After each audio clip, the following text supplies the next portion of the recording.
বাবা তো বাবা, এরকমই হয়। বাবারা যতক্ষণ থাকে বটগাছ হয়ে ছায়া দিয়ে রাখে। আজকে একটা কথা মনে রাখবেন, আবদার করে বলে যায় আপনাদেরকে, বাবা, বড় ভাই, স্বামী আল্লাহর দেওয়া এক একটা নিয়ামতময় অভিভাবক। স্বামী এটা যেমনই হোক, যদি ইনকাম কমও করে, কিন্তু সে স্বামী যতদিন বেঁচে থাকে ওই স্বামীর স্ত্রীকে কেউ আঙ্গুল তুলে সহজে কথা বলতে পারে না।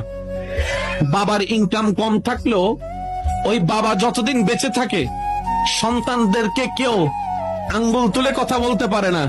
কিন্তু যখনই মাথার উপর থেকে বাবার ছায়া চলে যায়, যখনই মাথার উপর থেকে আমার বোনের স্বামীর ছায়া চলে যায়, এই সমাজের যে বলতে পারে না সে মানুষও আঙ্গুল দেখাই দেখাই কথা বলে।